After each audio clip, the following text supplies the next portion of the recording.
So good morning, everyone. I'm very pleased to be here to talk Can you hear that? at this virtual symposium on Perfect. XR and creativity. And thanks very much to Ben and Z for inviting me. So I thought I'd focus on the concept of digital embodiment this morning and take on the idea of transformative technologies for good in this context. But I will also reflect on the issue of developing effective methodologies for working with transdisciplinary practices and also interdisciplinary practices.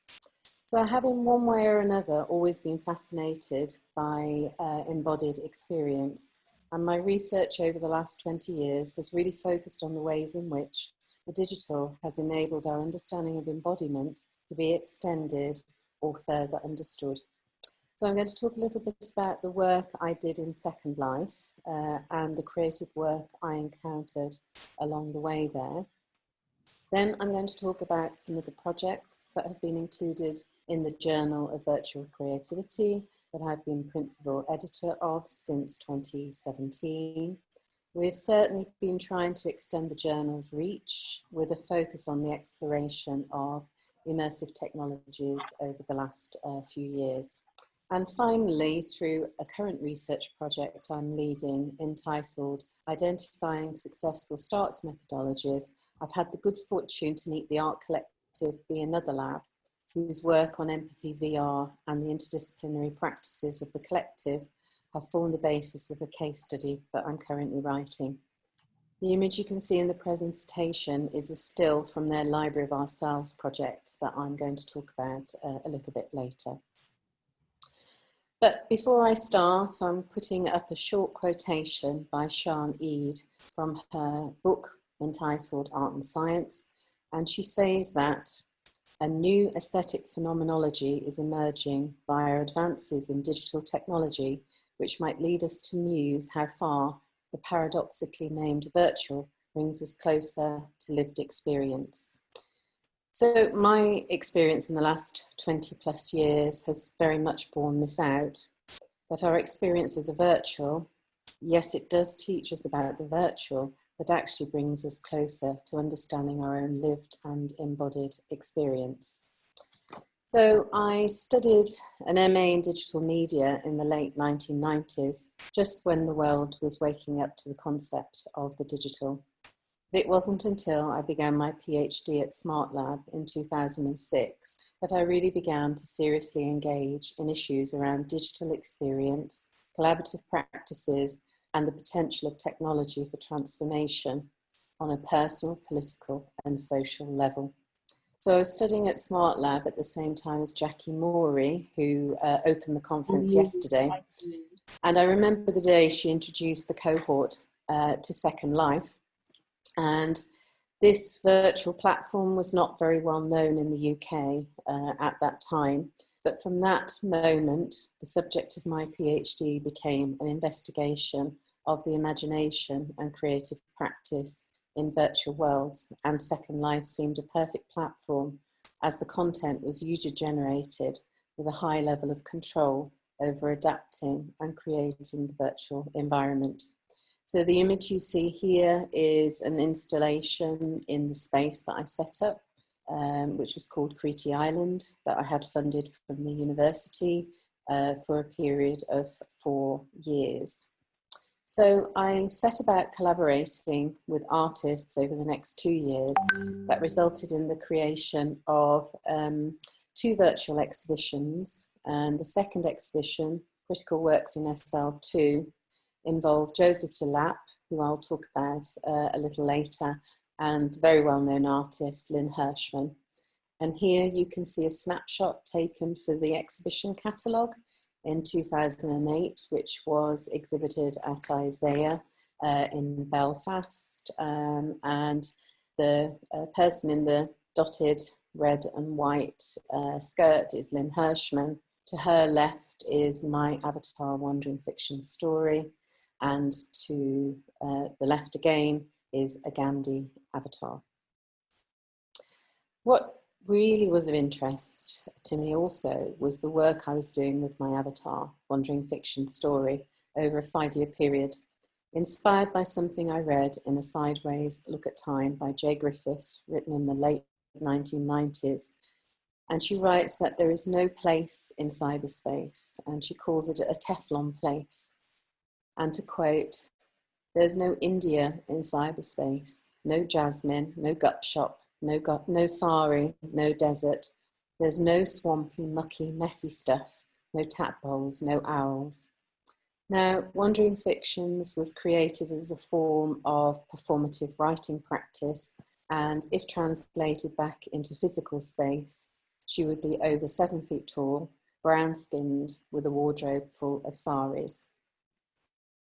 In a later piece of writing entitled Metadreaming, Entangling the Virtual and the Physical, I find myself quoting myself as Wandering Fiction story, but in fact, going back to Sian Eade's earlier quote, it was a way of understanding the physical world and my own embodied experience as much as it was exploring the virtual. So just to explain, a fellow PhD student and artist, Tae Eo, and I spent 6 weeks writing what could be termed postcards to each other from our respective virtual spaces. So mine was Second Life in 2007, and hers was a social media space. So it was really an experiment in writing from these spaces. And I've just included a couple of excerpts here, or a couple of quotes where I'm kind of exploring this idea of gravity in virtual space, and also kind of taking on the idea of what a virtual geography might mean. So I was coming to the conclusion, as many others were, that there was a powerful exchange of meaning between the virtual world and the physical world. And somehow there were sensations and experiences that were only possible in the virtual world, but they were actually brought back as real memory into the physical. In a project entitled Metadreamer, I worked with a digital materialization expert in 2009, because I wanted to play with this idea of manifesting Wandering Fictions into the physical world. And again, this was presented at ISEA in Belfast at the Golden Thread Gallery there at ISEA. And we were exploring with the kind of materials that could be used to give Wandering Fiction story this kind of almost there quality, this kind of ethereal quality, as though she was manifesting from the virtual world. So a decade ago was a very exciting time and creative time in virtual worlds. So I went on to edit a book that was published in 2015 entitled New Opportunities for Artistic Practice in Virtual Worlds, which brought together a whole range of work by artists, practitioners and theorists. And I'll talk about a couple of those now. The first being Joseph Delap's Salt Satyagraha project from 2008. And Delap decided to make a Gandhi avatar that you saw in a previous slide and reenact Gandhi's 1930s Salt March to Dandi. And he was protesting over the new British tax on salt at that time. So it took almost a month to walk the 240 miles in Second Life by walking on a treadmill. And this controlled the Gandhi avatar in world. And I think you can just about make that out in the main image there. So Gandhi was subsequently imprisoned following the Salt March, and Delap also undertook a 9-month durational performance in which he, inverted commas, sat in a virtual prison, and you can see the Magandhi outside of the prison in the top left-hand image. Having interviewed Joe about his work in Second Life a few years ago, he noted the palpable impact embodying Gandhi had on him for many months in the physical world. Another project that was included was the Metabody series by a Portuguese artist, Catarina de Souza. And Catarina actually works with her mother as like a mother-daughter team on this work, where she invites other participants and artists to contribute to the development of the identity of a series of avatars as a form of shared creativity. And there are 3 examples on the screen there. And a project that was not included in the book, but that perhaps encapsulates the theme of transformative technologies, is Becoming Dragon by Micha Cardenas.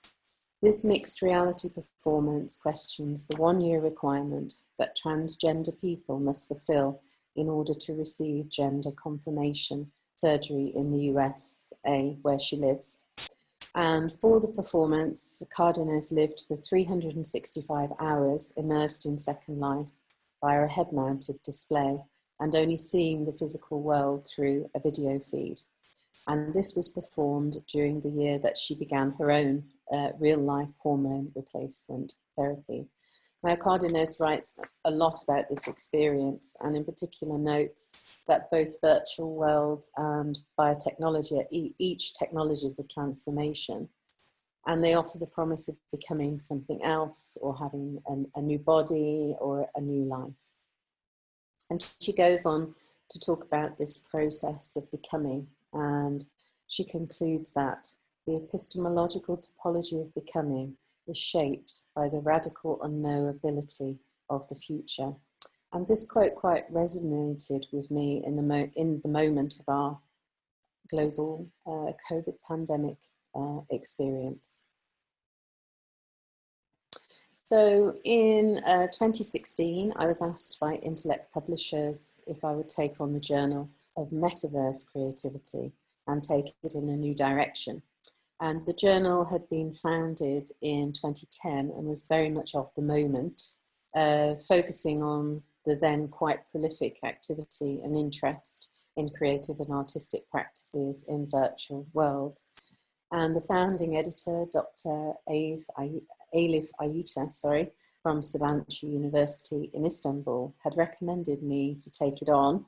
And so eventually we decided that I should call it the Journal of Virtual Creativity. And so I co-edited the 2016 journal with Elif and then took on the journal in full in 2017.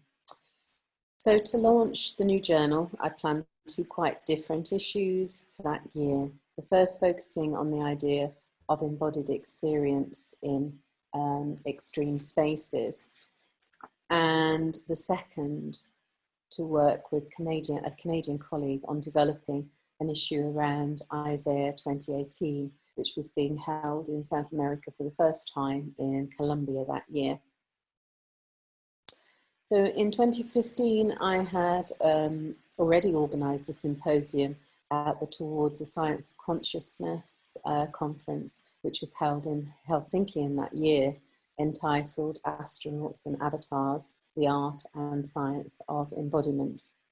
I had for some time been playing with the idea of juxtaposing the kind of embodiment experience in zero gravity and our sense of embodiment through an avatar. And I invited a space doctor, an artist engaged in space who had been on a zero gravity flight in Russia, a filmmaker engaged in the virtual, and dancer and philosopher Susan Cazell, who had developed a performance experiment entitled Ghosts and Astronauts in the late 1990s. And you can see an image of Susan during the performance in the main image there. So for the founding issue, I invited Sarah Jane Pell, artist astronaut, to contribute a visual essay about her work on embodiment. So she makes parallels with different types of embodied experience, playing with ideas of the astronaut in zero gravity and the aquanaut underwater, and you can see that from these images here. And this was from a project from 2014 entitled We Are All Stardust. And we also used a still from her film, just to go back one slide, We Are All Explorer Fish, 2016 for the front cover that you can see on the top left of the screen. So issue 7.2 featured the work of artists, as I said, presenting in Isaiah 2018 in Colombia, including the work of Johannes Beringer in VR and theatre, and you can see this in the bottom left image. And the work of Boredom Research, an artist research partnership based in the UK, aka Vicky Isley and Paul Smith, and their project White Cart Loom. And White Cart Loom was commissioned by a city in Scotland for a bid to be a kind of a city of culture, sorry, and uses real-time 3D software to generate animated pearlescent forms that swim across the screen, but installed as though they were being produced by a jacquard loom. Building again on an ecological theme, the 2018 issue included work from artist Cassia Mulga and her project called The Code of the Soil, about a future virus that infects the soil and its implications. Alongside a special issue from the Virtual Systems and Multimedia Conference, the SSM, held in Dublin at the end of 2017. So also included in the volume was some projects by Jeremiah Ambrose as he investigates the idea of the virtual gaze in a virtual reality experience. So the 2019 was a double issue, and here we began to expand the journal's reach into the realms of art, science and technology, which I'll talk about shortly.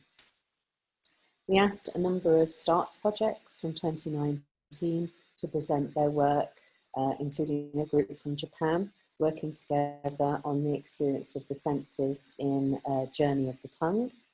And here you can see some participants experiencing the taste and sound generated for the show in Tokyo in 2019. And here are the performers at the opening reception of the show, which I just love this image. And they're taking around their taste experiences for people who are there. And every year or two, we try to have a special issue, depending on the ideas that are brought forward. In 2018, I had visited the Ontario College of Art and Design University in Toronto, where I was doing a little bit of work over there. And I had the idea of perhaps a special issue celebrating the 10-year anniversary of the Digital Futures initiative there, which had been set up by Sarah Diamond. And yeah, so sorry, Cindy Paremba did an amazing job of editing that special issue. And of course, we're going to have a special issue from this conference, XR and Creativity, and hopefully that will be published in the first part of 2021. So before I go on to talk about the STARTS project, I want to mention two works that I experienced firsthand in 2016 that I think were really pushing the boundaries of new and immersive technologies. The first being the work of the org, and the second being the performance technologies used in the Royal Shakespeare Company's 2016 production of The Tempest. So Bjorg has always been at the forefront of experimenting with new technologies, I believe. Bjorg Digital Touring Exhibition that I saw in London in 2016 was a real mix of experimental technologies, some more successful than others, but it was the music video, Not Get, that has stayed in my memory more than any other. And just to describe the experience, as you're standing up with your VR headset, you encounter a small digital being, perhaps half your own size, made of nothing but light, and over the course of the 7 minutes of the music, it metamorphs continuously and almost imperceptibly grows until by the end it is towering over you. Now, it's a presence that has never left me. So I went along to see this production of The Tempest in Stratford-upon-Avon in the UK at the end of 2016.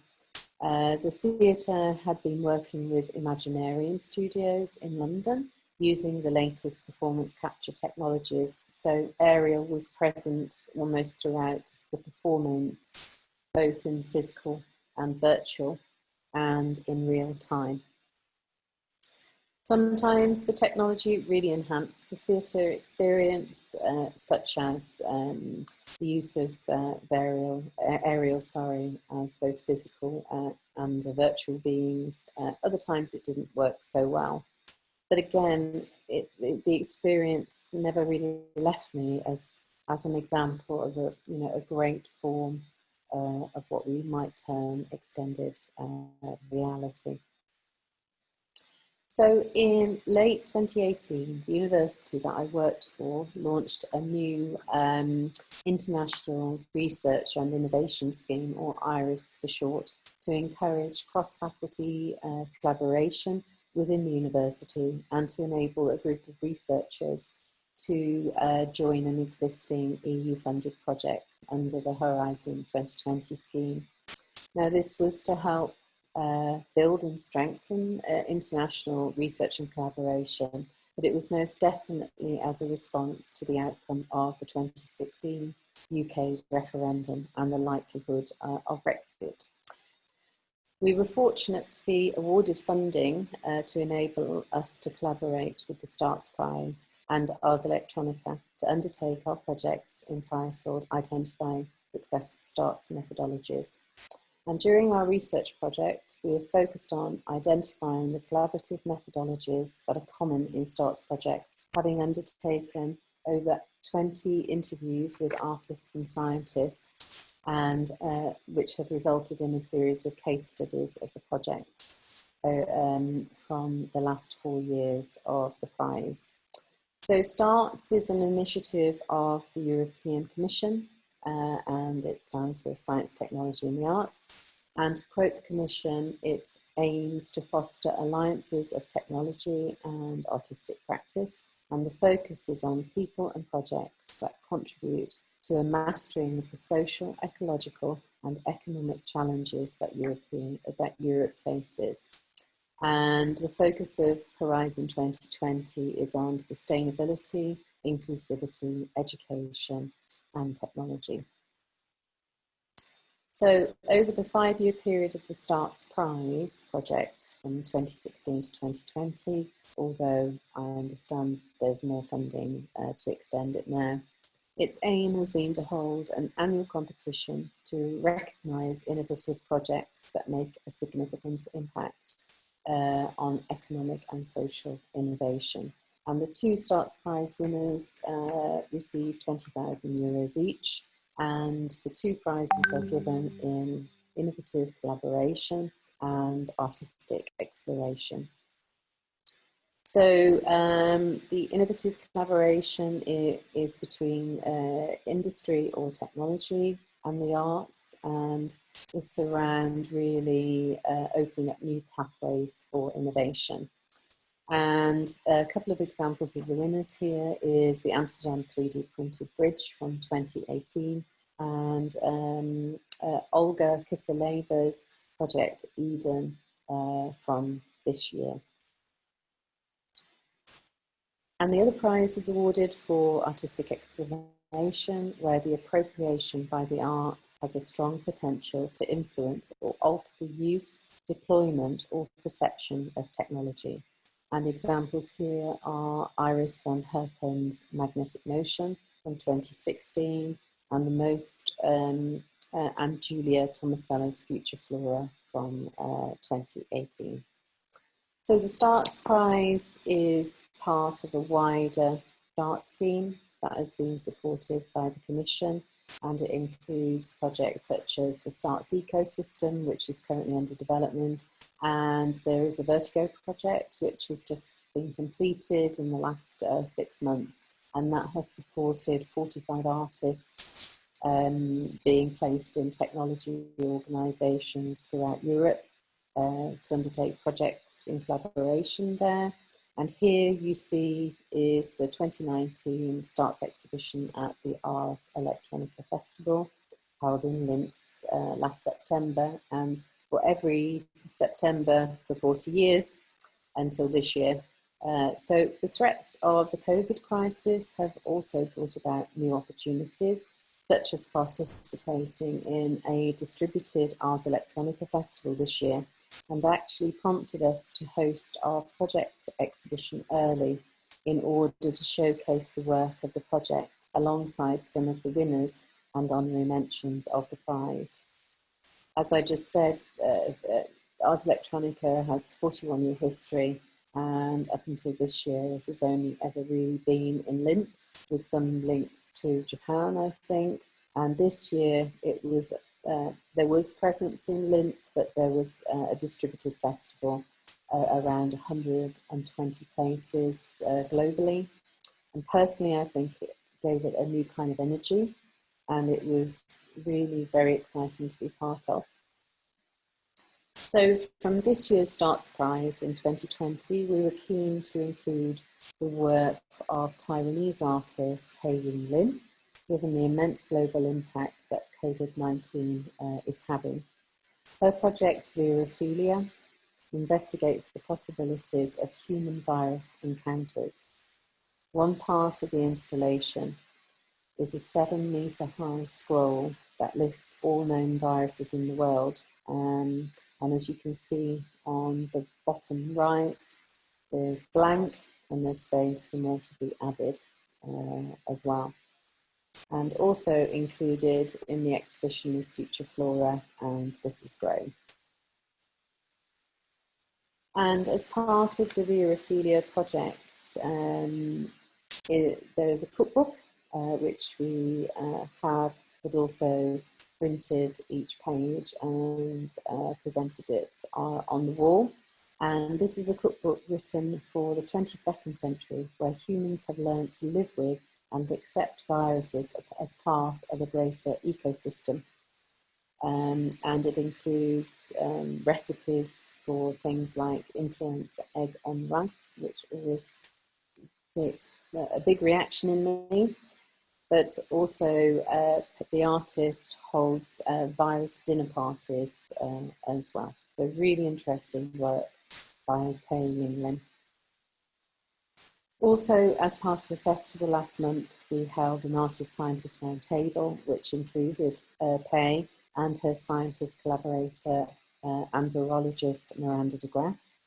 And during our research, a number of artists and scientists described how they have to build a third space in order for them to find a common language between art and science together.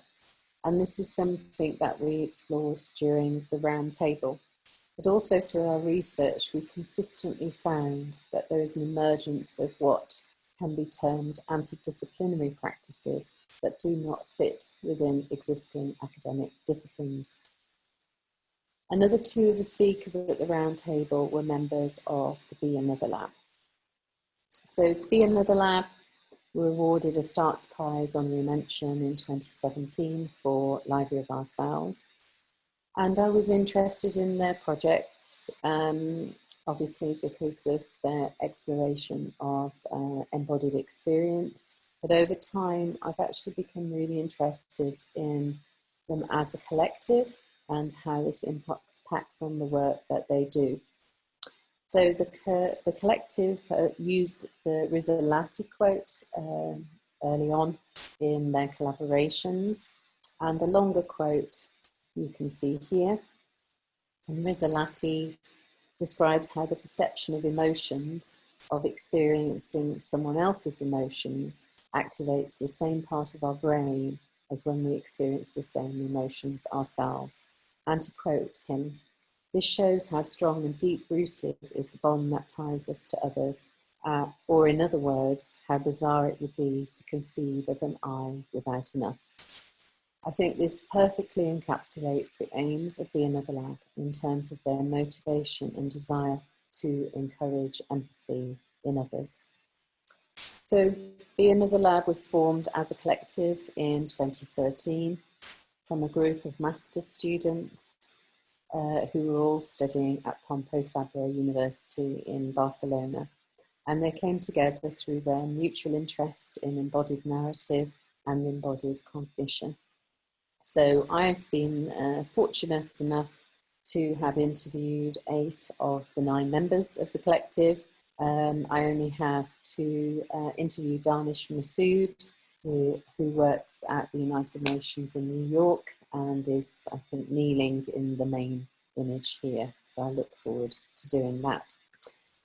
So the 9 members of the collective have a wide range of specialisms, including cognitive science and psychology, digital arts, philosophy, interaction design, anthropology, and conflict resolution, though their focus is firmly on artistic practices first and foremost. What is really interesting in the Artist Scientists Roundtable, Norma de Secche, the anthropologist of the group, explained that she thought the collective was the third space that we were discussing in terms of collaborative practices. So to explain a little about their work, their first project back in 2013-14 was entitled The Machine Classic. And this was a setup that facilitated a body swap for one person, and the second person is the performer. So the first person experiences the body of the other, supported physically by the performer. And the second is the machine to be another, and this is actually the two-way swap. So it's not a performer, but there are 2 users, and they gained quite a lot of media attention around their gender body swap, which you can see in the top left-hand corner, where the woman sees herself as a man and the man sees himself as a woman in real time. And finally, Library of Ourselves uses pre-recorded narrative that the single user listens to, but they're still supported by a performer. So when I had this experience, it was supported through touch and through smell as well. It might become clearer shortly why I said that. So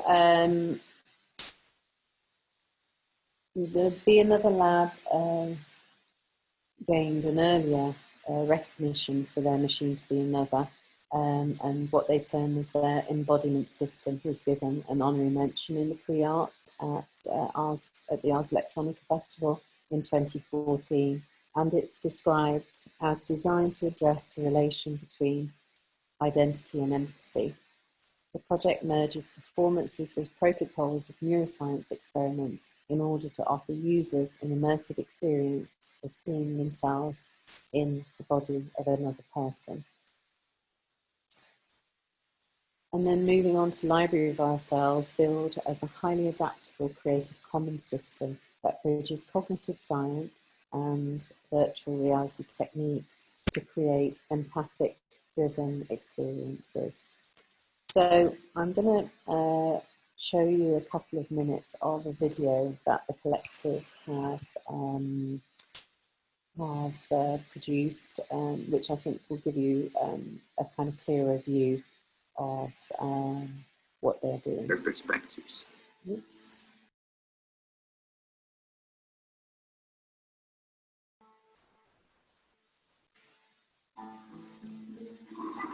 We live in a world surrounded by walls. Physical, political, subjective, intergroup walls. But what if we could build a door that allowed us to travel through these walls? A machine that could let us see through the eyes of the others, no matter who or where they are. That would let us feel in their shoes, moving and touching with our hands and bodies as we listen to their perspectives.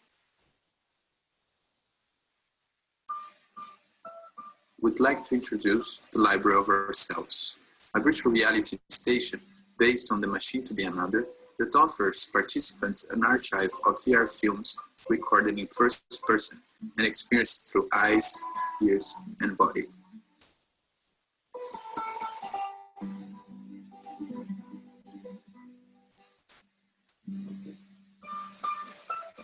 Designed as an autonomous tool that can be installed in cultural, social, and educational environments, the Library of Ourselves helps participants know more about the life of migrants from wars, climate change, or extreme poverty, seeking for asylum, communities socially vulnerable, of local Europeans facing new inhabitants, of common citizens facing everyday life, and many other stories. By combining cognitive science protocols with VR and documentary filmmaking techniques, these films can be experienced by pairs of participants who alternate between the role of user and guide, and who together can engage into a deeper reflection about the experiences. Each station also allows users to experience the body swap, in which two users swap bodies in real time. After every experience of the Library of Ourselves, participants can also take part in a scientific data collection, answering questions about their impressions and beliefs. This information will be used to analyze and improve the efficiency of the system in promoting empathy-related behaviors.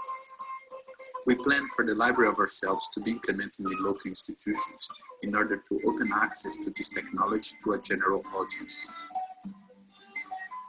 The aim is to be a tool for a more compassionate society, in which individuals understand themselves as part of a broader humanity.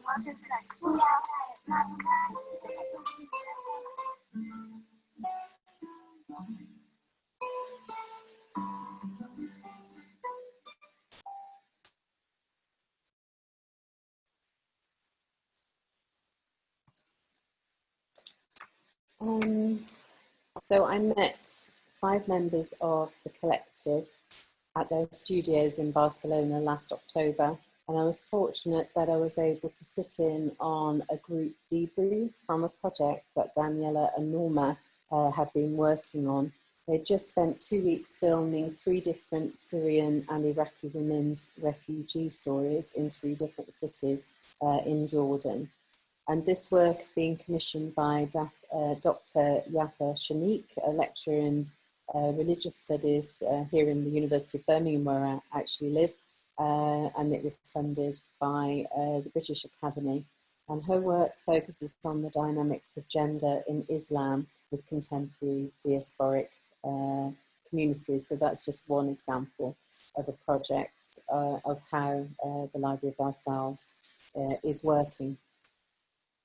So in my interview with Norma, we talked about how they actually shared knowledge across the sort of vast group, this group of 9 people with very different backgrounds.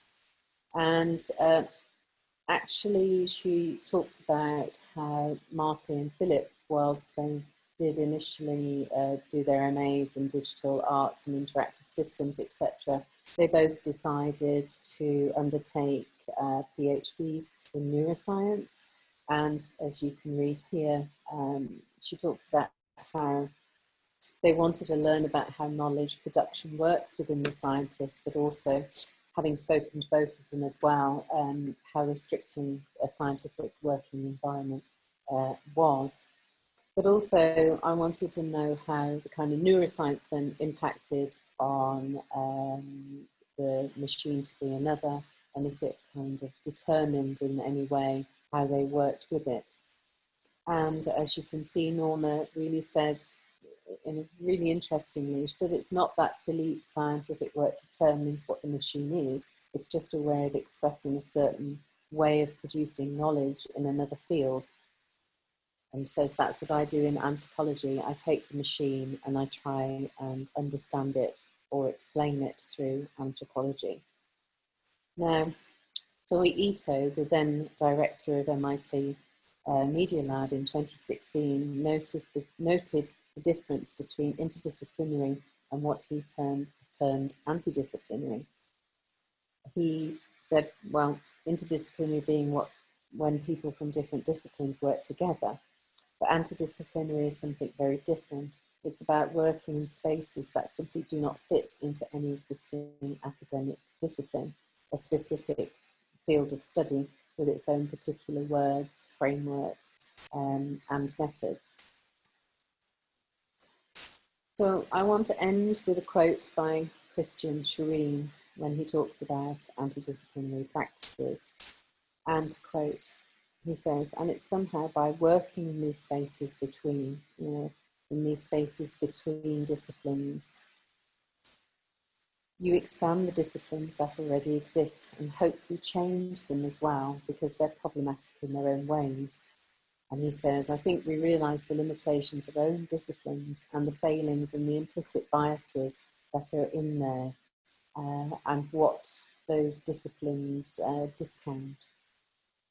So while there is a powerful combination of practices represented within the Another Lab in order to engage with empathy-driven experiences, their disciplines are very much are a means to an end, and in fact most of the collective are, have specialisms in at least two disciplines, so they move between disciplines easily. And their use of technology is absolutely a tool. And the boom in VR in the last 4 to 5 years has only really served to aid them in the development of their project, and it certainly hasn't influenced the direction of their work. It's simply made their work more accessible. So to conclude then, transformative technologies in extended reality are at their most powerful when engaged through embodied experience, in my belief, and can only ever be seen as a tool to expand, or rather extend, our understanding of our own and reflect upon our own lived experience. So I'm happy for anyone to get in touch about the research if you're interested in knowing more, and certainly please visit the website, which is up on screen, as there's more information about the STARTS project there. So thank you very much for listening, and I'm now going to switch to live if there are any questions. Thank you.